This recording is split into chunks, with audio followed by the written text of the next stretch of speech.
Hey, everybody, and welcome to the Fart Fetish Podcast once again.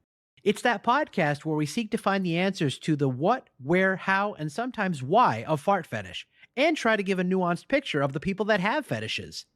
I'm your host, Raj.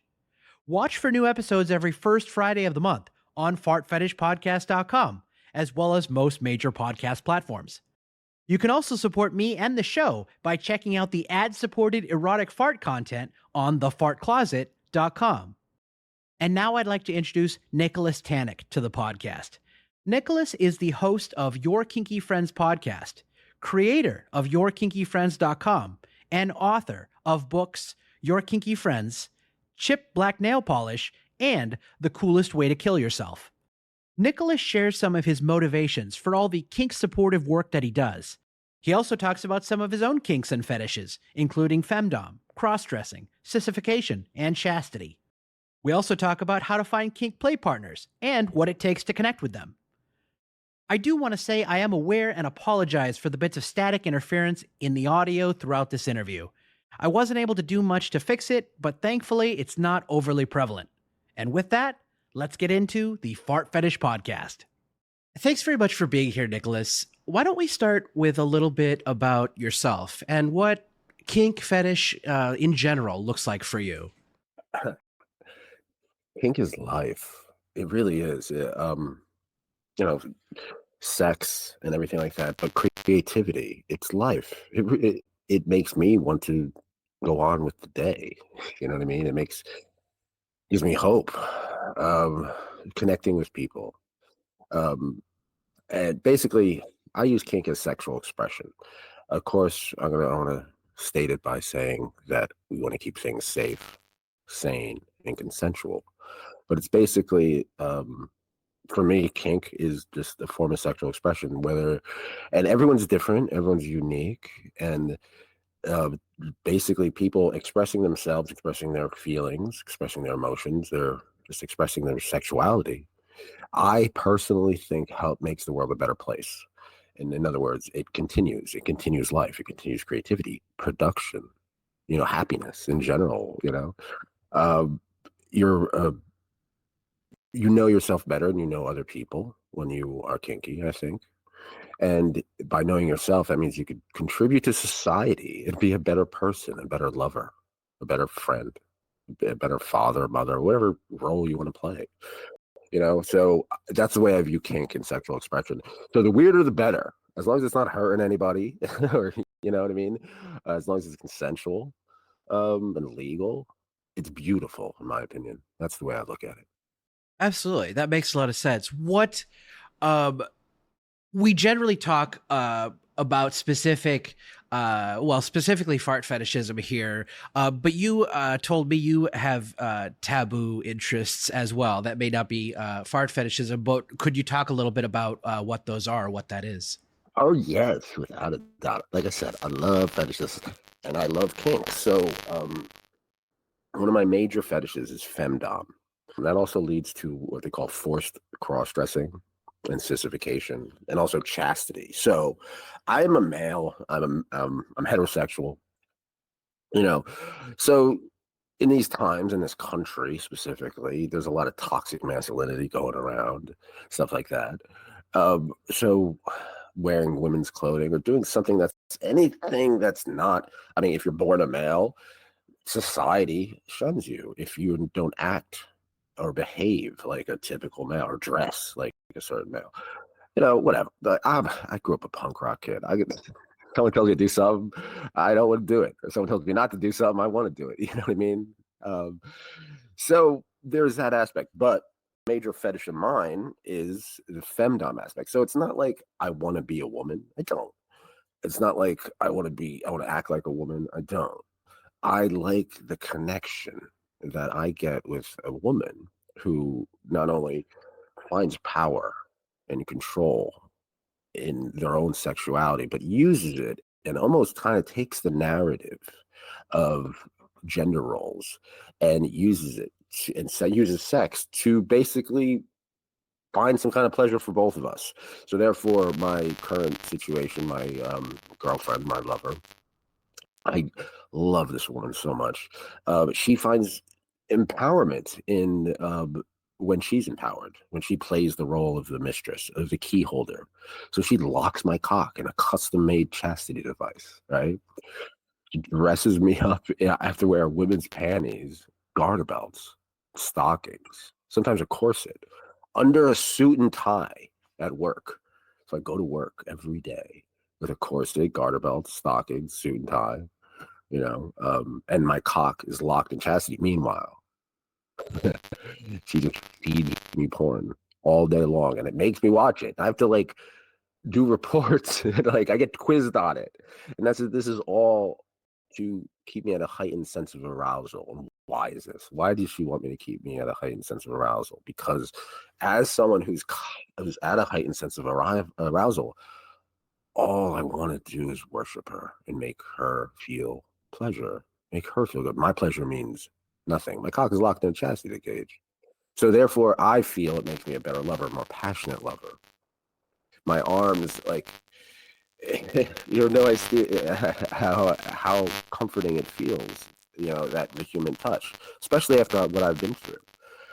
There's an add to the story, add to all this. I had a liver transplant 2 years ago. I almost died. I did die for a minute.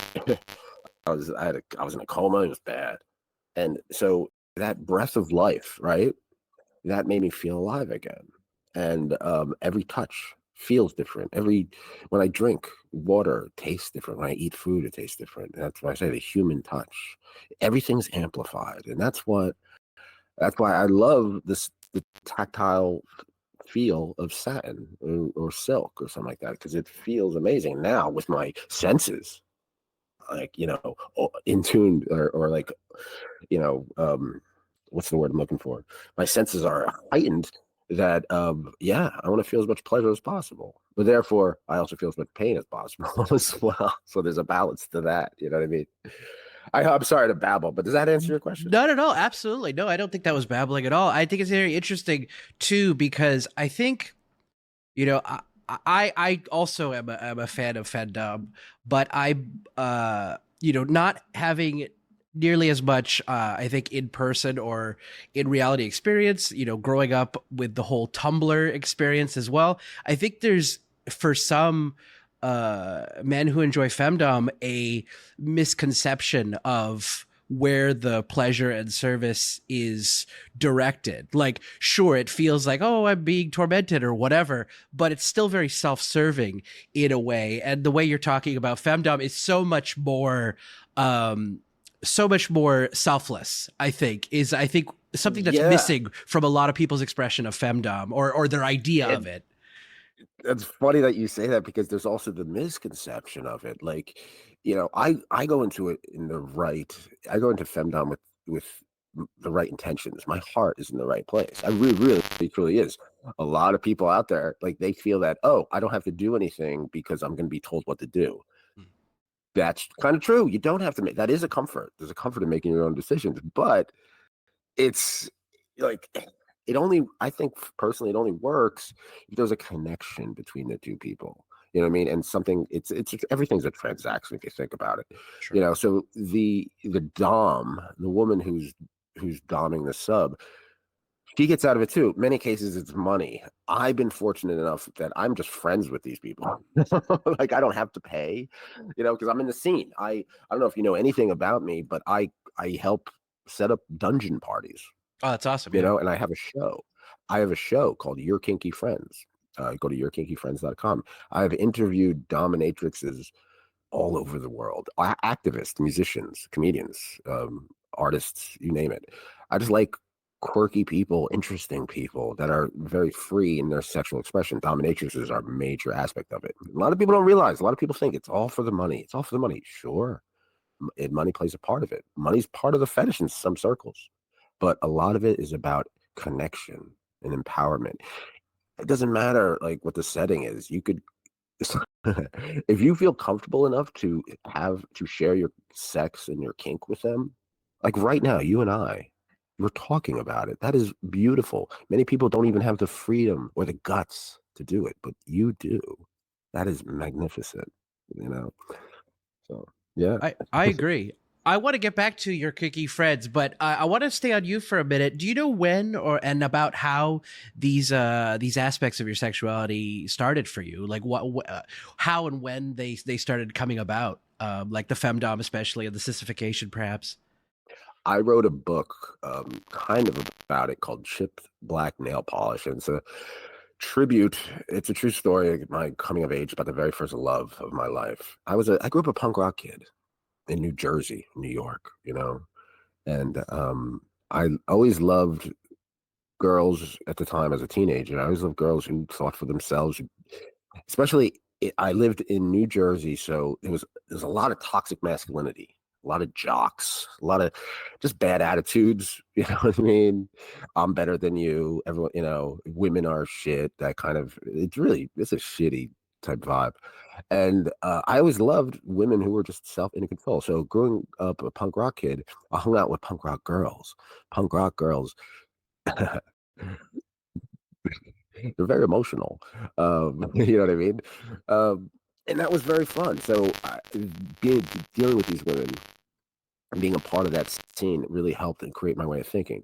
But then there's the visceral aspect. There's the straight up catalogs, catalogs. Holidays, my parents would give me catalogs, and kids are supposed to go to toys. You look at the toys. Oh, I want a transformer or whatever, a video game. Or no, I went right to the lingerie. Women, beautiful women in garter belts and corsets. I'm like, what is that?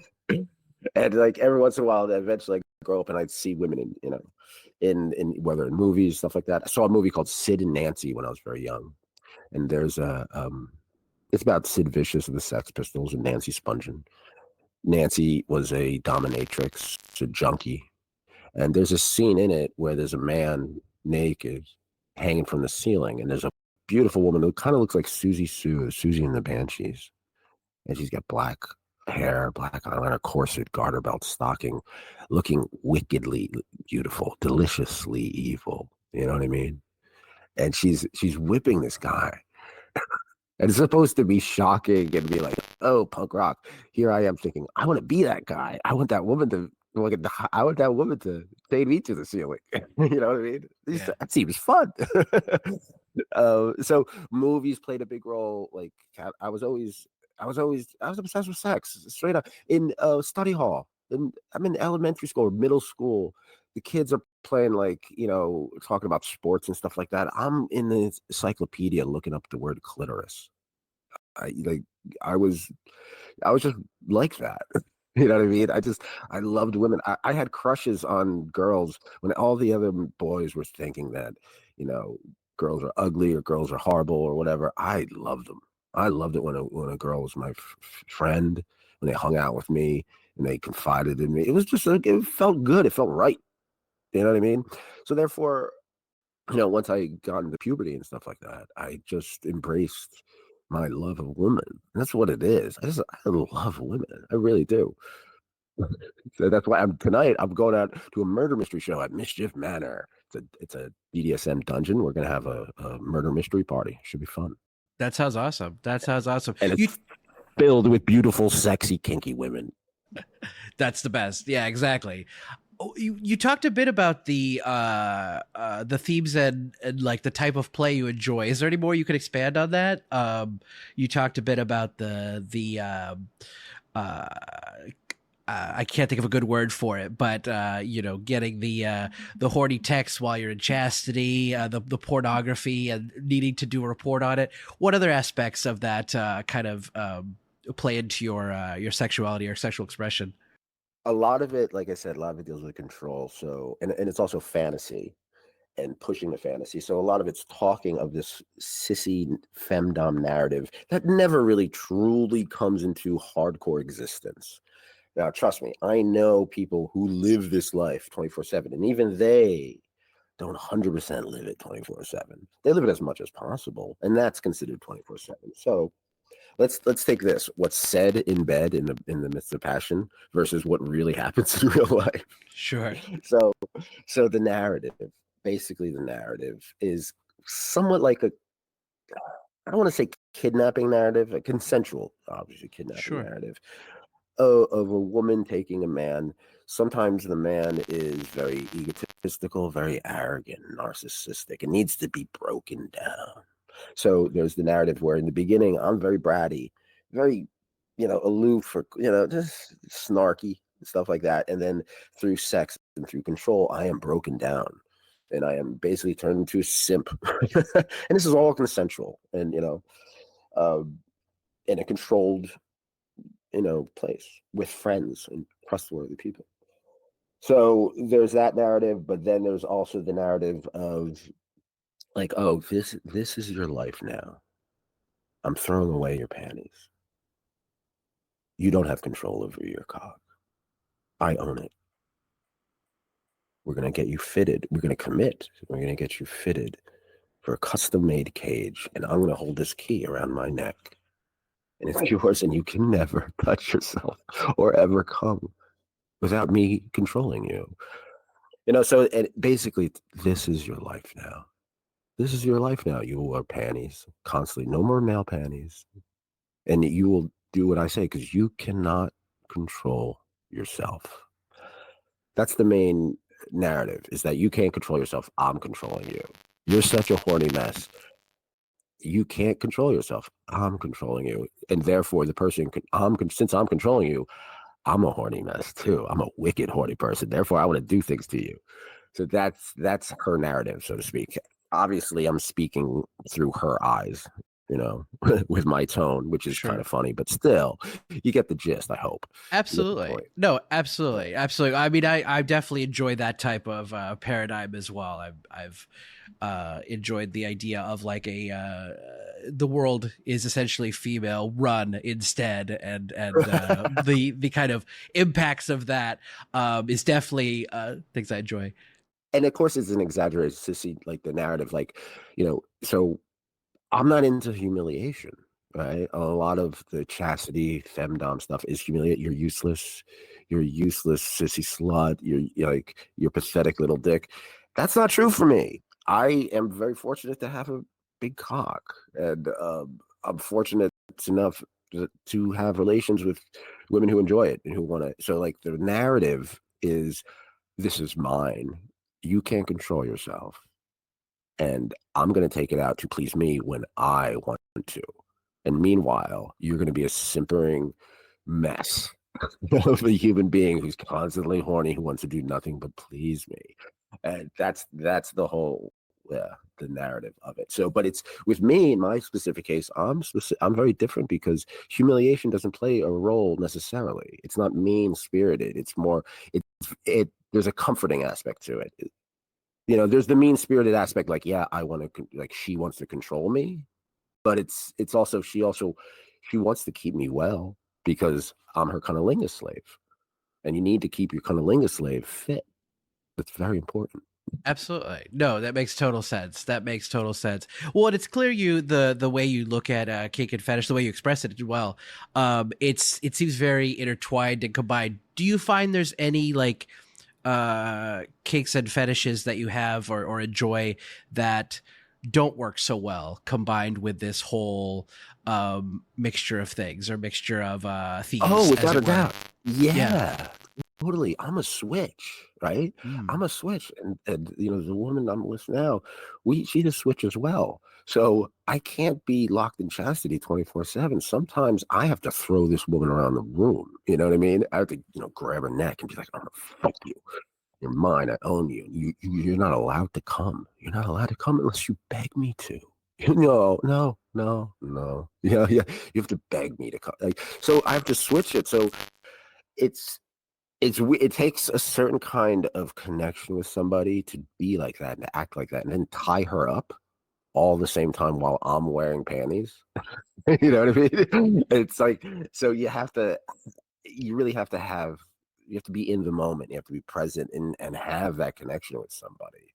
So I'm in a situation, and I've been very, very fortunate to have switched relationships where I could be literally tied to on a leash, where locked in chastity with garter belt in a French maid outfit, licking pussy of multiple women, and then in a half hour later, I'm tying a woman up and fucking her, and she's begging me permission for an orgasm. That's the fun of work, and it seems like that's wild. No, that doesn't happen every night, of course. On a good Sure. night, it does, but but it's possible, and the only way to make that possible is by knowing the right people and putting like work in and time in and being a genuine, decent human being. It goes a long way. It really does. Absolutely. Absolutely. And that ties in really to my next question is I mean, it's clear you have connected with play partners for your interests. How have you gone about that? Where have you looked? And it's clear, obviously, just being a good human and providing service is one of the clearest indications of that. But is there anything else you have to say about finding play partners? Oh, of course. It's easier than you think, but it's still work. Let's put it that way. It's munches. Go to a munch, find a munch. There's munches everywhere. For those who don't know what a munch is, it's a little gathering in a vanilla setting, usually in a restaurant. Could you probably were at a munch and didn't even know it. Like you could be at your aunt's birthday or your nephew or nieces or something like that, and like there's a big table full of varied people, a variety of people, all like talking together, and you would be like, they have to be family or something, or they're a business or something. It's weird. It's different. And it's wild. It's every fetish you could think of. There are specialized munches, but a typical munch is anywhere from 10 to 30 people in a restaurant. Sometimes they put it in like a little room afterward, like a little secluded room. And you get a meal and you just talk to everybody in a safe setting. So there's no sex there, but there's talk of it, and there's talk of where people meet. I've met people at munches, stuff like that. So that's a social way, but the best way, just FetLife, fetlife.com. Right. Or just ask someone around who's kinky, who can get into the scene. There's everybody's got a local, like there's somewhere local, even if it's a metropolitan area and it takes an hour and a half to get there, and it's small. Even if it's small, it's something. It's something. It's I come from the punk rock scene where a show with like 4 people in the audience is still a show. You know what I mean? You're going out, you're being kinky. So go to FetLife, find a munch. I would highly suggest the profile. Do a real profile, a genuine, honest profile. What I did when I joined FetLife, well, let me put it this way. My fiance died. We were really kinky, and I wrote about it. I wasn't long-winded. I'm heartbroken, and I'm we had this kind of relationship, a femdom relationship, that dealt with chastity and cross-dressing and all that stuff like that. And I found a woman found me.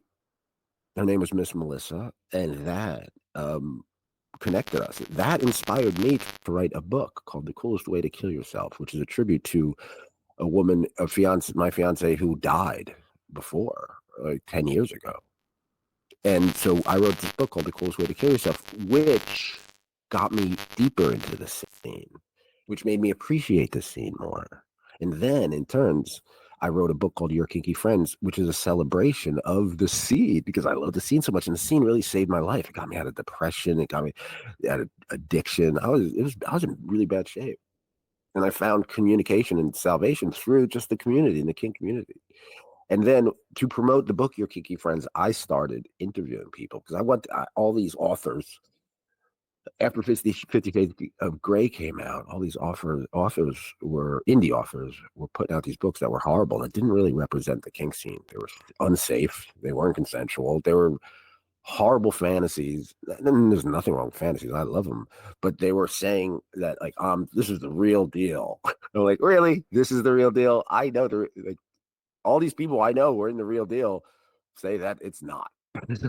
So I wrote a book called Your Kinky Friends for 2 reasons. I wanted to represent the kink community, but it was also like a way for me to meet people. If you think about it, I wanted to be I wanted to meet people. I wanted to interview people. So my way was podcasting and going on other podcasts and talking to people and just getting the opportunities to talk to other people. And that's why a lot of people get into podcasting in general.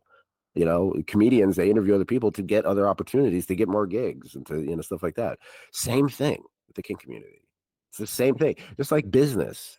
If you're a salesperson, you got to get into something. You got to think of it that way. You got to get into the community just like you got to get into an industry, In my way, Fet Life is the best way, and going to Munches is the best way. And then you meet some friends, go to dungeon parties. Those are great. I'm going to one tonight. It's wonderful. Shout out to everybody at Mischief Manor, Mistress Shari, Tanek, and on the whole crew. Yeah, Fet Life and that. That's awesome. That's awesome. And I think you laid it into my next question, which is about yourkinkyfriends.com. But you really told me a lot about that. Do you think you found you had intentions when you started it? Do you think anything has changed since you started the yourkinkyfriends.com and the podcast, the book writing? What do you think you've learned new things and new perspectives in starting this project? Yes, it definitely gave me a grounded perspective on people. I love fantasy, and I'm a romantic. I really am at heart. Like, I have romantic. You and I, we do this show. Someone's gonna hear it, and someone's gonna be inspired to do something, and then it's gonna, like, we're gonna be a part of something bigger. Like, who knows what it can inspire? I fully believe in stuff like that. I did it because I was a huge fan of The Best Show with Tom Sharpling, which is a music comedy type show. It was on WFMU. I was also a fan of Marin. The thing was with Marin, he had the interview skills, very intimate type interview skill, which I liked. Then he had Tom Sharpling in The Best Show, which had kind of this community, which I liked. So with Tom Sharpling in The Best Show is interesting, and I highly suggest you check this podcast out. It's legendary. Everybody's on it.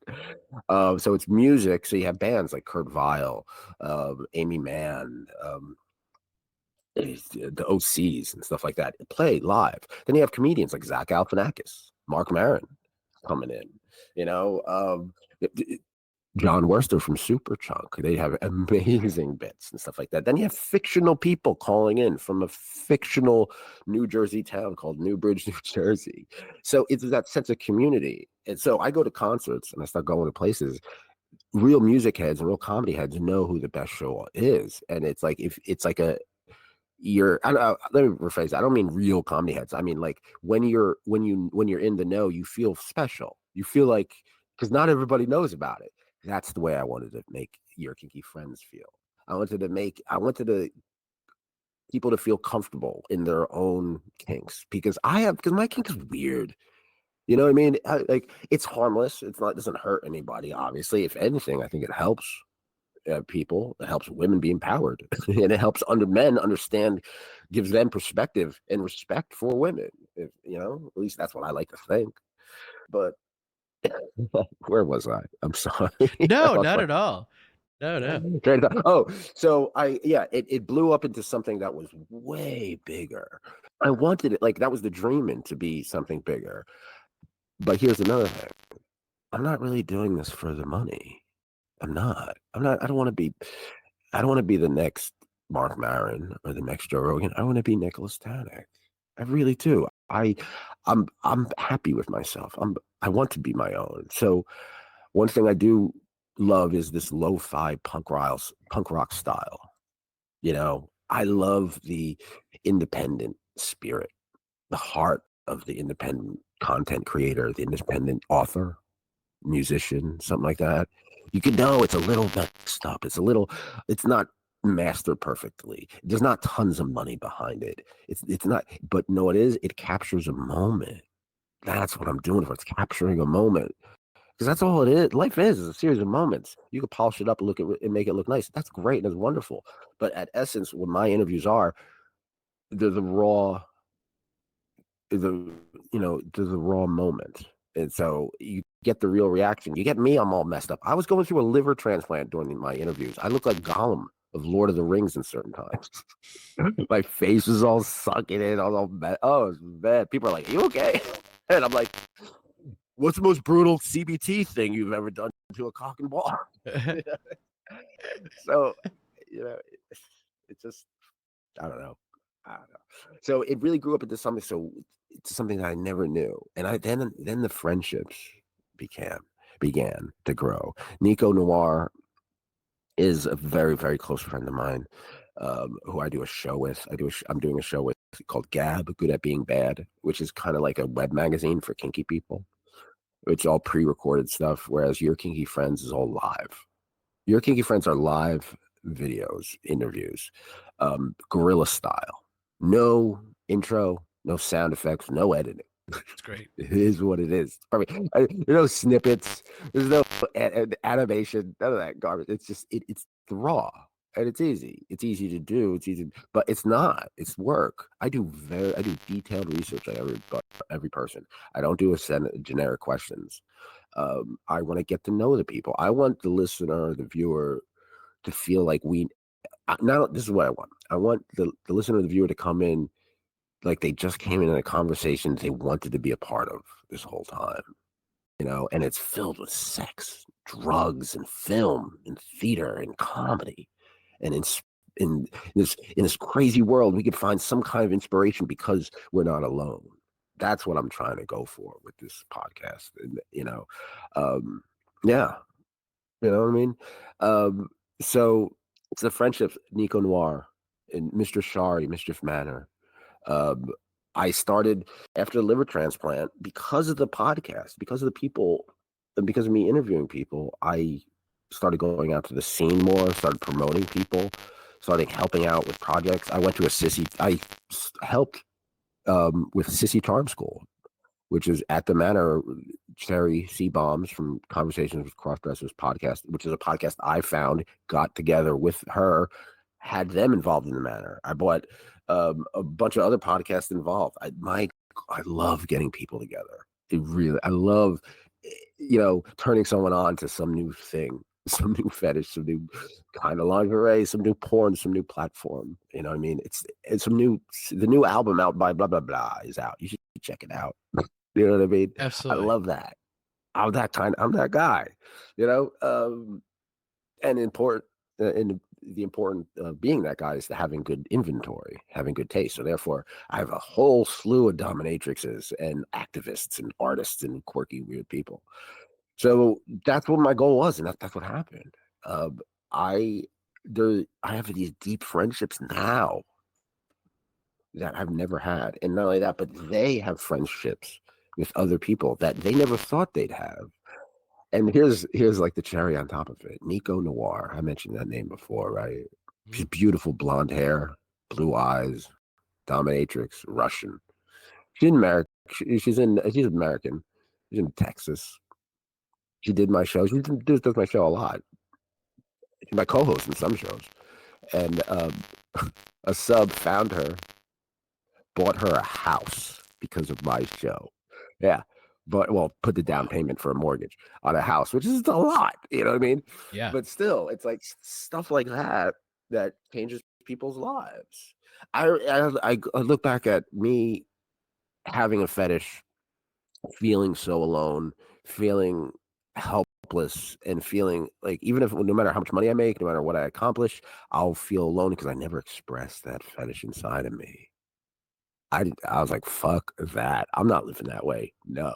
I have to find somebody. So there's so many people out there who are living their lives and they're scared. They're scared to express themselves, or at least, you know, if they want to wear panties, or let's say they like the smell of farts. They don't want to tell their partner. They may divorce them, let alone just, laugh at them. So, my goal is to make people not feel less alone in their fetishes and kinks. You know what I mean? Because we're not. We all got them. We all do weird shit. Some are just weirder than others. No, it's very true. It's great.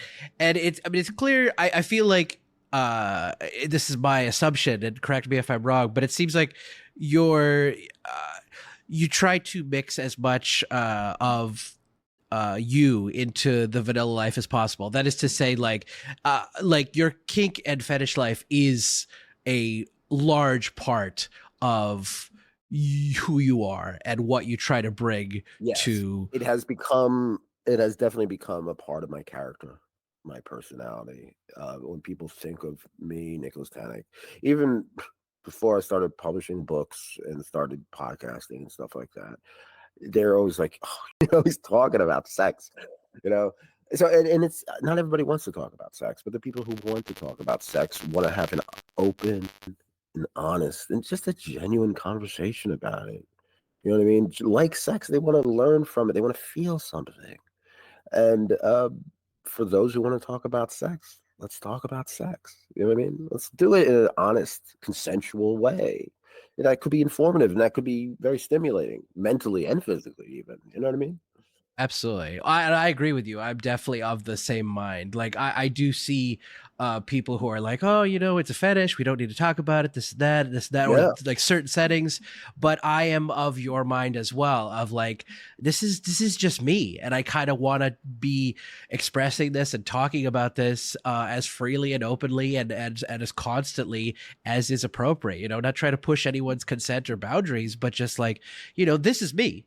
Yeah. Let me put it this way. At my funeral, not that I could be disappointed, but I would be disappointed if someone doesn't make a sex joke about something. You know what I Absolutely. mean? So that says a lot about my personality.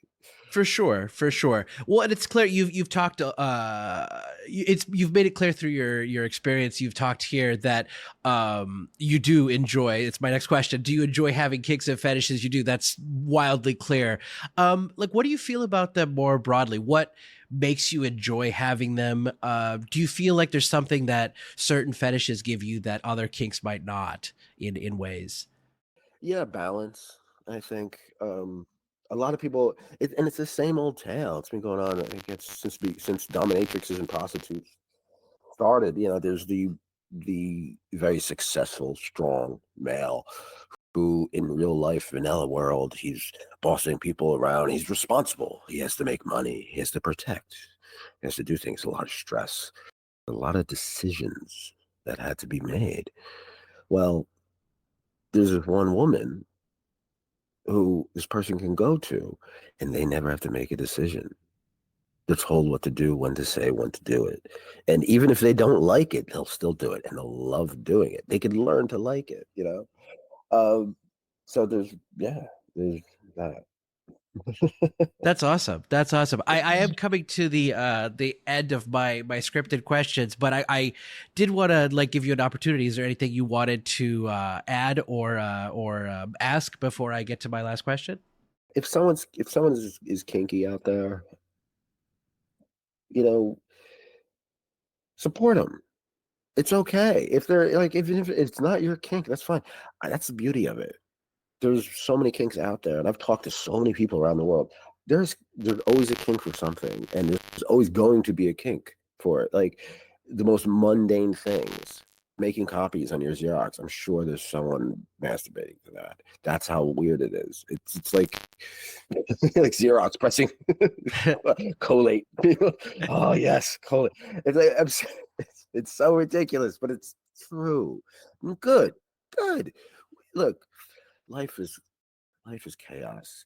And so if you're going to find pleasure in something, whether it's an inanimate object or a piece of fabric or the way someone talks or the color of someone's, if you're going to find pleasure in it, go for it and express it and cultivate it. Do it in a sensual and consensual way.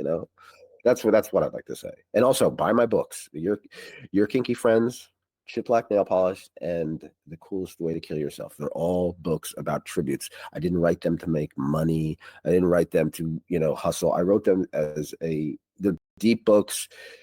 They're layered in many ways. You could read them over and over again. You'll find something new.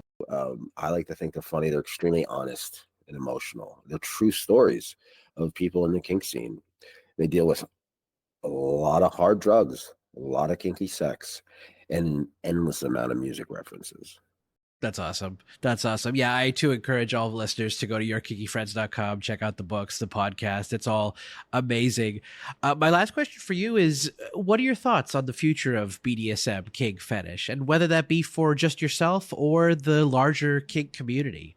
What do you think the future will hold? Just like life, like it's always going to evolve.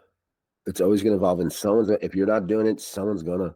It's never going to end. The thing is that we got to keep it going. We got to express it. We got to, I look at it this way: there are kinky people out there, and then there are like people who don't have the light, and there are people who have the light in them. You could tell, when you talk with them. There's a warmth to them. There's an open mindedness to them. You know what I mean? So that's what I'm trying to perpetuate. I'm trying to. So the future of kink is safe because it's with people like us. It's with people with like Mr. Shari, who's making the Mischief Manor. People like Starla Vamp up in California. I mean, I'm sorry, up in Canada, who's doing AI stuff, doing really cutting edge, weird stuff with AI dom. So that means you could have a dominatrix that is really realistic.